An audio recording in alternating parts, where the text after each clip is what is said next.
Dieu est bon, hein? Amen. Ah oui, il est bon. Dieu est bon. Bienvenue encore à nos frères et sœurs de passé. Nos frères, c'est-à-dire nos frères et sœurs du royaume des cieux. Amen. Ah. Il faut, comme j'aime souvent le dire, je ne sais pas si tu as mis en route déjà, mon frère. Okay. Comme j'aime souvent le dire, il faut avoir l'esprit nomade. Il ne faut pas s'attacher trop à nos maisons, nos endroits. Voilà, on est dans une salle un jour, dans une autre un autre jour, dans une autre ville. Ouais. Ça, c'est... On est prêt à partir.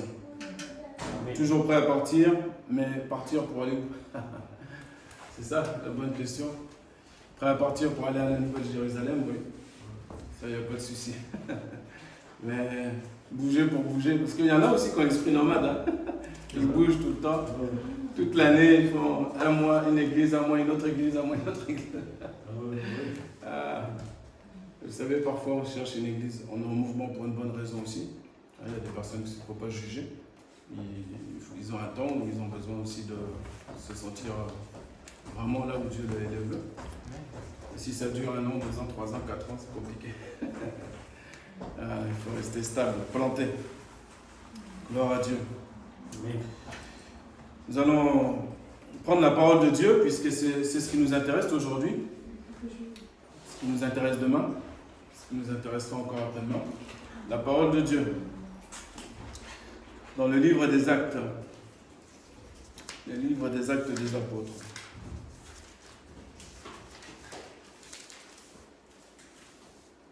On va lire à partir du chapitre 3. Actes des Apôtres, chapitre 3. Et on va passer directement au temps qui est un petit peu après ce que beaucoup de chrétiens aimeraient revivre. On entend souvent parler de ça, des premiers instants, des premiers jours de l'Église, où ils avaient tout en commun. Ils étaient d'un cœur simple et pur. Il n'y avait pas encore, comme j'aime le dire, il n'y avait pas de réseaux sociaux, il n'y avait pas de notifications, il n'y avait pas encore tout ça. Mais il y avait la pureté de la simplicité, d'un cœur à cœur avec Dieu, avec Jésus. Alors ils ont eu la chance pour certains de vivre avec Jésus, de voir de leurs yeux des choses extraordinaires. C'est extraordinaire, on aurait bien aimé être à leur place, hein? Pourvu qu'on ait eu de bons comportements à ce moment-là aussi. Parce que c'est vrai que beaucoup ont vu des choses de Christ, mais tous n'ont pas cru. Même après avoir vu des miracles, c'est étonnant, hein? Tous ne croient pas. Tout comme il est écrit dans la parole de Dieu que tous ne sont pas enfants de Dieu. Ça, c'est des paroles, on n'aimerait pas qu'elles existent, mais elles sont là. Il y a des mystères. Alors celui qui ne sait pas trop s'il est enfant de Dieu, si le doute vient, il faut chasser le doute. Le doute, comme je l'ai déjà dit, je le répète encore, le doute en hébreu c'est safek. C'est la racine de Amalek. Donc pour ceux qui lisent dans ce testament, qui savent ce que concerne ce personnage d'Amalek et ce que Dieu a dit le concernant, qu'il y aura guerre entre l'Éternel et Amalek de génération en génération, jusqu'à ce que même son nom soit effacé. Alors, Dieu n'est-il plus amour? Si, Dieu est toujours amour. Mais la profondeur de l'écriture nous font comprendre qu'au fur et à mesure, quand tu creuses, tu comprends pourquoi Dieu il parle comme ça. Tu comprends qu'il parle du doute. Et tu comprends aussi qu'il parle de tous les ennemis des enfants de Dieu. Amalek, c'est celui qui s'est attaqué à Israël par derrière quand ils sont sortis d'Égypte. C'est très particulier. Il est effronté. Il n'a pas peur de nous. Il veut nous user jusqu'au bout, nous faire douter jusqu'au bout. Amalek, ça fait le doute. Mais nous sommes de ceux qui marchons par la foi et non par la vue, n'est-ce pas? C'est ce que Jésus a enseigné à ses disciples. Et donc, quand il leur a dit, restez à Jérusalem, et puis vous recevrez la puissance, vous recevrez l'Esprit promis. C'est une promesse. Pour tous ces enfants, c'est une promesse. Et bien, ils ont oublié. Tout simplement. Ils se sont réunis. Ils étaient tous ensemble. Et il y a eu un grand tremblement. Comme hier, vous avez vu les orages hier, ou ce matin encore, ça tenait encore très fort. J'ai eu l'orage vraiment à ma porte, et l'éclair à ma porte. C'est puissant. C'est puissant. Il y a mon fils qui me dit, ah, j'ai entendu l'orage. Je fais oui, c'est Dieu. Je lui dis, c'est Dieu qui parle. Il parle tantôt d'une manière, tantôt d'une autre. Nous, les hommes, nous aimerions qu'il nous parle toujours plutôt avec un fond de piano et une voix toujours douce. Et une pédagogie qu'on ne se rend pas compte, mais on veut une pédagogie humaine, nous, en fait. On veut que Dieu nous dorlote, qu'il nous dise des choses faciles à faire, qu'on comprend tout de suite. Et voilà, ou quand on demande quelque chose, on veut l'obtenir tout de suite. Ah. Et la pédagogie de Dieu, c'est différent.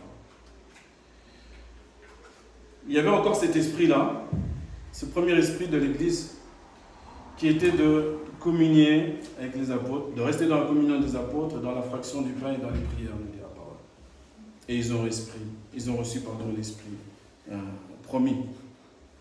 Et la parole nous dit que le Seigneur ajoutait lui-même. Le Seigneur ajoute lui-même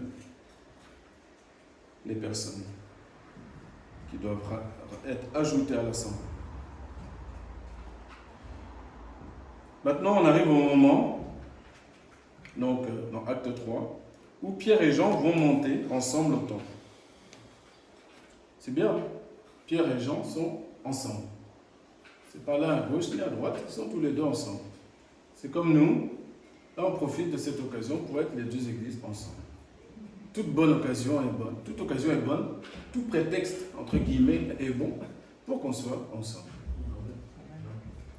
Du moment que Jésus est le chef de tout événement, du moment que Jésus est véritablement le chef, nous pouvons tous nous rassembler. C'est pas un problème.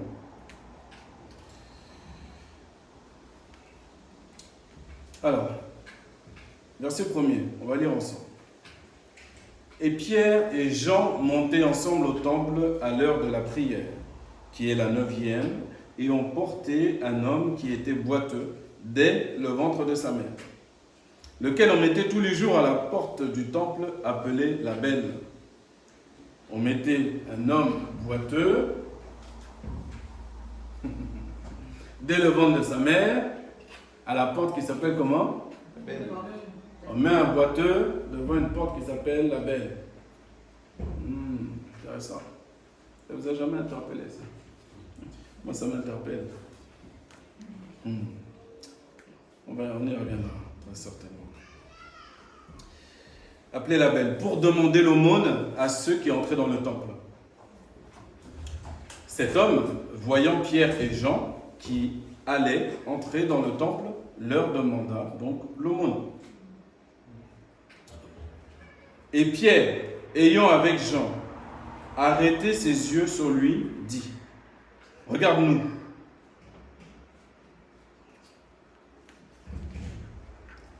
Regarde-nous. Et il les regardait attentivement, s'attendant à recevoir quelque chose d'eux.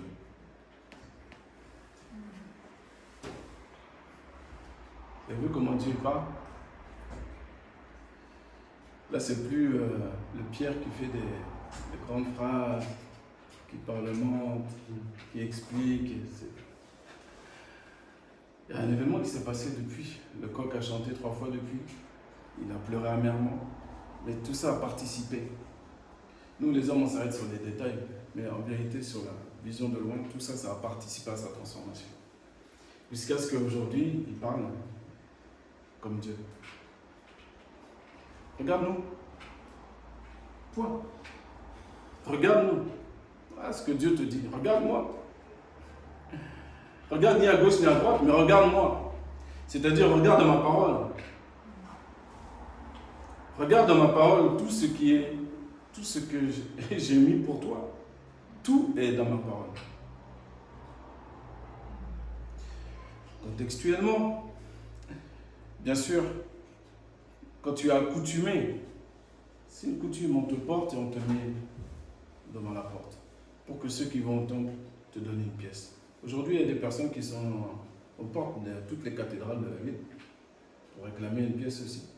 Parce qu'ils s'imaginent que comme la personne rentre adorer Dieu, puisqu'il semblerait que ce sont des bâtiments qui... La personne ne sait pas, mais la personne s'appuie et appuie sa confiance sur le fait qu'elle puisse trouver quelqu'un qui ait vraiment la foi, ou qui ait quand même une piété, une petite compassion quand même. Elle ne va pas se mettre aux bouches de métro. Il y a des points stratégiques.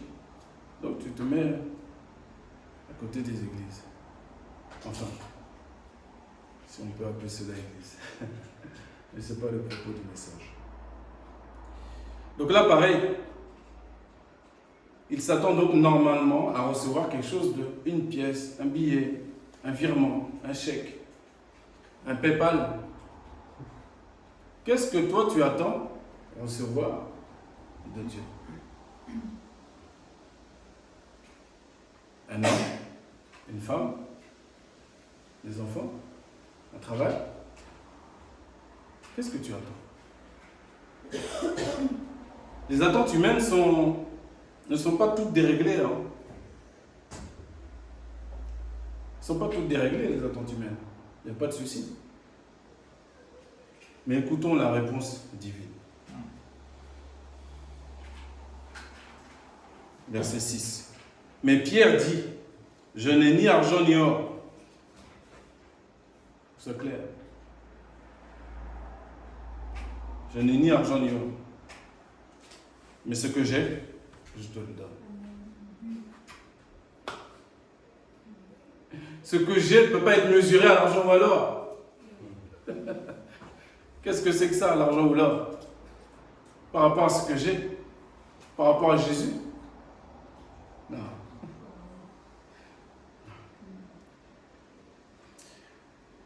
Ce que j'ai, je te le donne. Ce que j'ai, je ne te le vends pas. Je te le donne. Ce que j'ai, je ne te le donne pas en location non plus. Je te le donne. Je donne. Et là, ce sera un message, un petit clin d'œil pour que certains frères, que Dieu les bénisse et les fasse revenir au principe, puisqu'on est au début de l'Église, au principe biblique de la simplicité quant à Christ. Les chrétiens font des ventes entre eux aujourd'hui. Phénoménal. Qui veut apprendre à conduire la louange ici? J'ai des formations pour vous. Et un tarif pour vous aussi. Tu veux? Je n'ai ni argent ni or, mais Dieu te donne gratuit.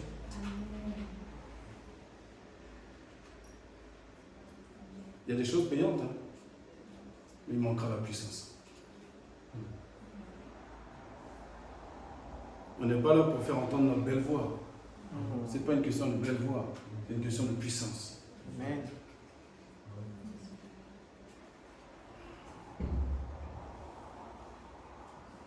Une question de puissance. Je n'ai ni argent ni or, mais ce que j'ai, je te le donne. C'est comme si moi j'allais changer ma chaîne YouTube, la compartimenter en différents thèmes et te vendre des formations pour que tu sortes de ta torpeur, te donner des principes de prière, des principes de vie, des principes d'abondance financière. Au début, je te donnerai un petit peu gratuit.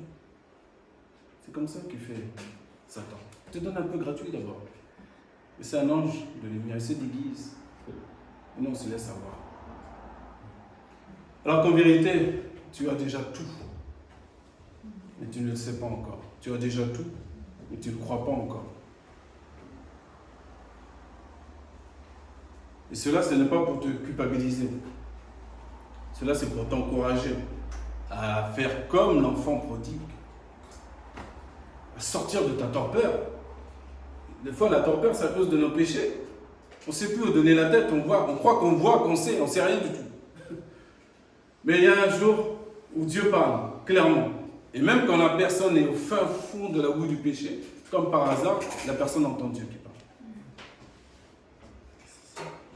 L'enfant prodigue a entendu. Je ne sais pas de quelle manière. Mais l'esprit est revenu à lui. Il a dit, j'irai. J'irai vers mon Père. J'ai tout là-bas. Je suis riche. Je n'ai pas une mentalité de mendiant. C'est quoi ces histoires de manger avec les cochons? Ça va pas? Non. Je suis riche. Tout est à moi. Tout est à moi. La seule chose, c'est que je me comporte dans ce monde selon les principes d'en haut, selon les principes divins. Avec élégance divine, avec tact divin, avec éducation du royaume. Mais tout est à moi.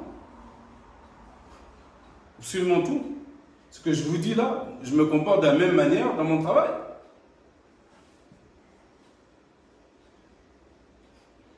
Nous marchons humblement, mais tout est à nous. Si je ne prends pas conscience que tout est à moi, à chaque fois que tu auras une demande particulière dans ton travail. Par exemple, il y en a qui travaillent le dimanche. Ils n'arrivent pas à dire à leur patron, je veux plus arrêter, je veux arrêter de travailler le dimanche. Il y a des travails dans la sécurité, par exemple. Il y a d'autres domaines, la santé, où on a besoin, la restauration aussi, où on a besoin des personnes le dimanche. Mais si tu sais que là où tu es, là où ton pied foule, c'est à toi. C'est à toi. Lui, le patron, il croit être ton patron. Et toi, en tant qu'enfant de Dieu, toi, tu es censé, quand tu es chez toi, prier pour lui, afin qu'il soit béni, que son affaire marche correctement. Et quand tu vas lui faire la demande, tu vas aller vers lui avec assurance, avec humilité, mais avec assurance, sans tremblement. Tu auras démontré aussi ta qualité dans ton travail, bien sûr. Et tu iras sans trembler, et avec assurance, avec une voix. Vous savez, la peur, ça se sent. Hein? Oui. Non, tu vas avec assurance. Je veux bien rester, et n'oubliez pas, ce n'est pas le monde à l'inverse, c'est les entreprises qui ont besoin de vous, ce n'est pas l'inverse. C'est pas l'inverse. Il ne faut pas croire que toi, tu as besoin de quelque entreprise que ce soit. Toi, tout est à toi.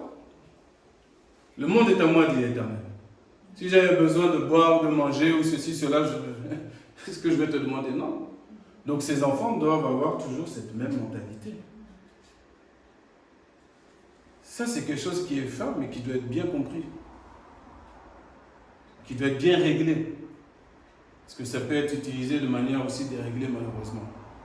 Mais quand on a une pleine conscience et qu'on garde l'humilité, mais vous avancerez de faveur en faveur extraordinaire. Extraordinaire. Extraordinaire.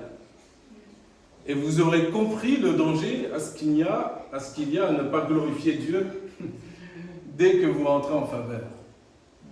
Glorifiez Dieu tout de suite. Protégez-vous. Ah oui, protégez-vous. Car il y en a un qui guette, qui veut dévorer. Et il attend les occasions favorables. Que Dieu nous garde et nous aide. Mais Pierre dit, je n'ai ni argent ni or, mais ce que j'ai, je te le donne. Au nom de Jésus-Christ, le Nazaréen, lève-toi et marche. C'est pas n'importe quel nom. C'est pas Jésus-Christ de Béthanie ou de Jephthé ou de ceci, cela, Galilée, non. Nazaréen, celui qui... Oui, c'est bien en Galilée, mais c'est le Nazaréen. Tu sais, Jésus qu'on appelle Jésus-Christ de Nazareth. C'est celui-là. Ah. Il faut donc, c'est-à-dire l'identifier. Il faut le mettre, il a besoin, Pierre, là, de le mettre bien à part par rapport aux autres. C'est un prénom qui est couru à l'époque. Lève-toi et marche. Et l'ayant pris par la main droite, il le leva, et à l'instant, les plantes et les chevilles de ses pieds devinrent fermes. Et faisant un saut, il se tint debout et marcha. Et il entra avec eux au temple, marchant et sautant et louant Dieu. Alléluia. Amen. Quand Dieu intervient dans ta vie, c'est que, même dès la première fois, après c'est pour toujours, ceux qui sont autour de toi, ils doivent voir, et ça se voit, que Dieu est rentré dans ta vie, puisque tu loues ton Dieu. D'une manière ou d'une autre. Pas comme moi je veux que tu loues. Non, comme toi tu es. Comme toi tu es, tu loues. Tu n'es pas inerte, tu deviens vivant, tu deviens vivante.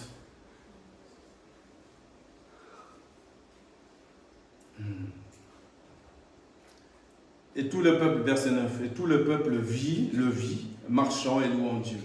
Et ils le reconnurent comme celui qui était assis pour demander l'aumône à la belle porte du temple. Et ils furent remplis d'étonnement et d'admiration de ce qui lui était arrivé. Et comme ils le tenaient par la main, Pierre et Jean, tout le peuple étonné accourut vers eux au portique appelé de Salomon. Là, pour une fois, la belle porte a bien porté son nom. Une belle œuvre a été créée à cette porte-là. C'est on peut donner un nom à une porte, mais faire vivre la porte, c'est mieux encore. Faire vivre les choses. C'est-à-dire, je peux t'appeler chrétien, mais je dois te voir en tant que chrétien. Les gens qui sont autour de toi, tes voisins, dans ton travail, doivent voir qu'il y a quelque chose qui se passe. Même si c'est un petit commencement, c'est pas grave. Mais il doit y avoir quelque chose qui se passe. Et il me dit, tiens, là, il y a une différence là. Il est bizarre celui-ci. Ou elle est bizarre celle-là.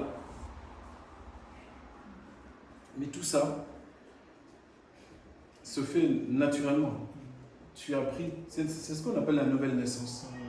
On renaît et on réapprend à rejeter le bien et le mal. À rejeter le mal, et à choisir le bien. C'est la nouvelle naissance. Avant, on ne savait pas que ça c'était mal. Que telle ou telle chose était mal. On ne savait pas. On était dans le noir, on était dans les ténèbres. Et quand tu es né de nouveau, tu réapprends à choisir le bien et à rejeter le mal.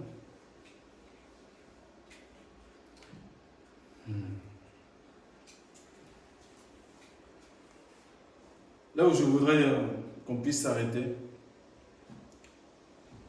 c'est sur le verset 4 à 6, 4 et 5. Et Pierre, ayant avec Jean arrêté ses yeux sur lui, dit « Regarde-nous ».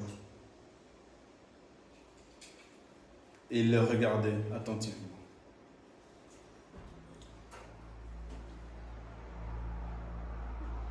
Non. Qui a une version seconde ici? Ou une autre version que d'Arbe? Mon frère Yohan, tu as. Le verset, si tu peux relire le verset 5, s'il te plaît. Juste le 5. Oui. Et il les regardait attentivement, s'attendant à recevoir de quelque chose. Merci, mon frère. Il les regardait attentivement, avec attention. Même lorsque tu viens à l'église, tu peux venir comme en distraction. Vous savez, comme distrait.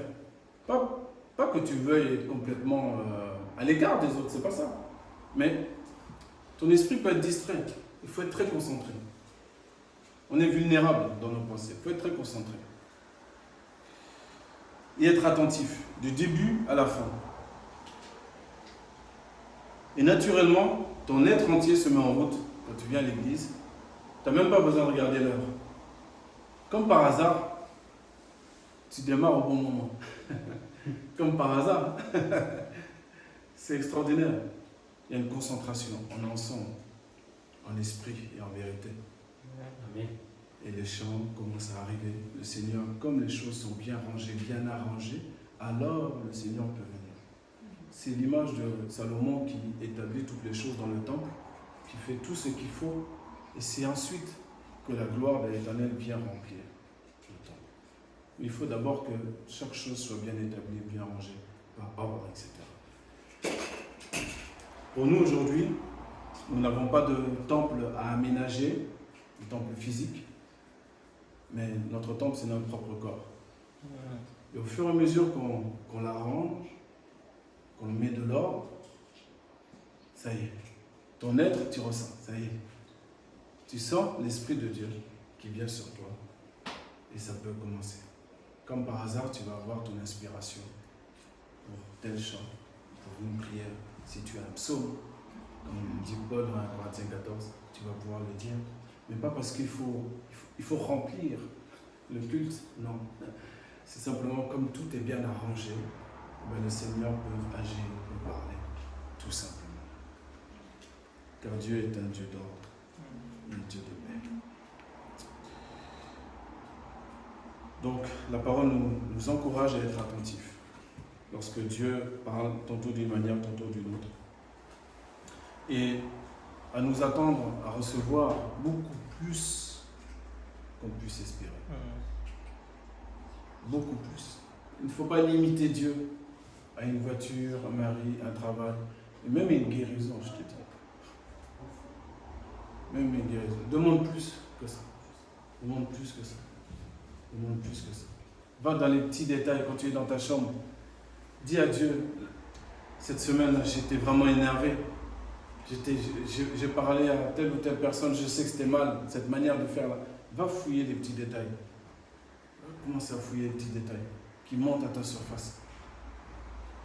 Et puis, ceux vers qui tu devras aller et qui te laisseront et qui répondront à ton appel, tu pourras arranger. C'est bien. Ceux qui ne répondront pas, le Seigneur, lui, va voir ton mouvement. Si ton mouvement, il est déjà d'aller vers eux, c'est déjà ça. C'est déjà ça. C'est déjà ça. Mais attends-toi. Je t'en supplie, vraiment, attends-toi à recevoir beaucoup plus. Le boiteux ne s'attendait certainement pas à marcher, à sauter. Certainement pas. Certainement pas. Il voulait un PayPal, un virement, un chèque, une pièce, un billet.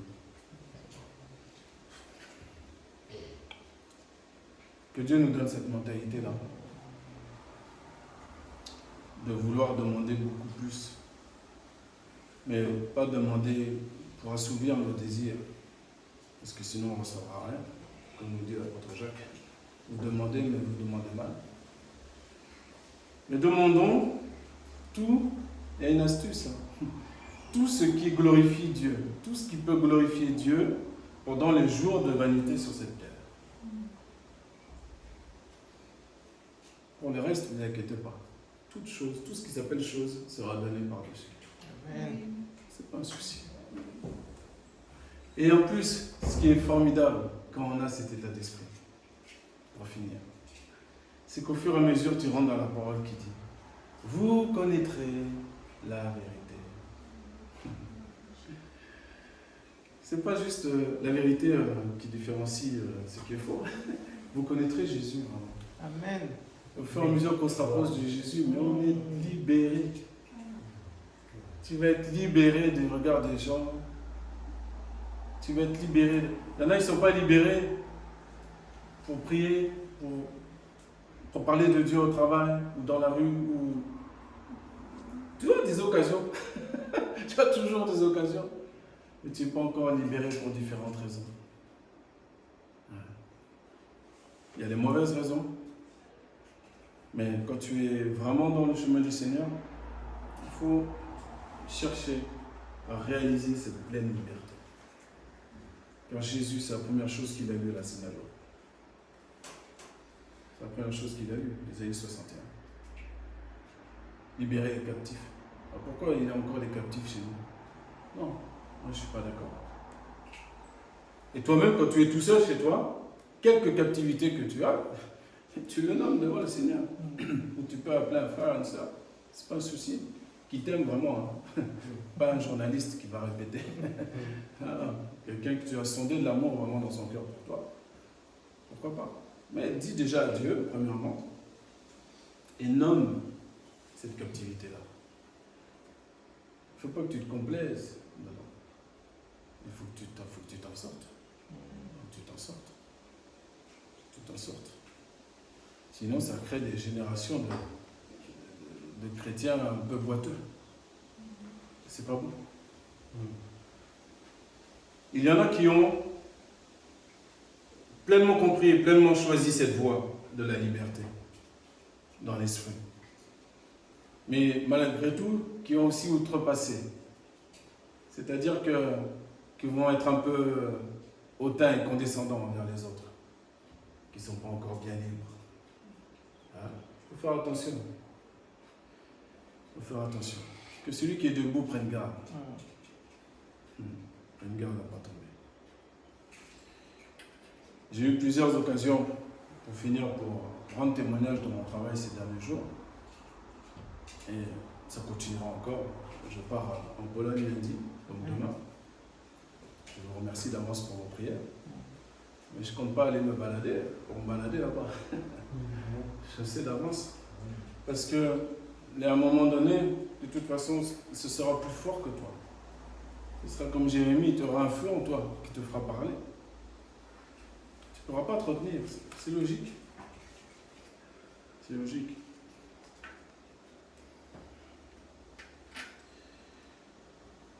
On va prier le Seigneur afin qu'il nous aide à regarder attentivement à lui et à faire en sorte qu'on attende de lui beaucoup plus que ce qu'on peut penser. Vraiment. Par exemple, si quelqu'un cherche du travail, je prends cet exemple, tu peux prier déjà d'avance pour que tu sois une lumière dans ce travail. Amen. Qu'est-ce que tu en as à faire des horaires, et des RTT, des CP, de calculer je ne sais pas quoi. Tout est à toi. Donc si tu as besoin un jour d'un jour, de toute façon, c'est déjà oui et amen. S'il n'y a pas oui et amen, Dieu te fera réfléchir et t'expliquera pourquoi. Qu'est-ce qui se passe. Mais demande d'être une lumière. Devance déjà ta mission. Tu ne peux pas vouloir un travail pour remplir un PEL. Qui ce PEL, comme j'ai calculé, ça fera que normalement ma maison, ceci. Tout est à moi. Le jour où je vais acheter une maison, elle est déjà à moi. Amen. Le banquier, il croit te faire une faveur. Toi, tu es le fils du banquier mondial, toi, intergalactique. Et comme tu dois être humble, tu ne le fais pas voir. Tu ne fais pas voir. Tu viens chercher ton argent, c'est tout. C'est à toi. C'est à toi. Le warning sera toujours l'humilité. Faire attention à garder l'humilité, mais à garder un certain niveau quand même, des fils et des filles du royaume. Amen.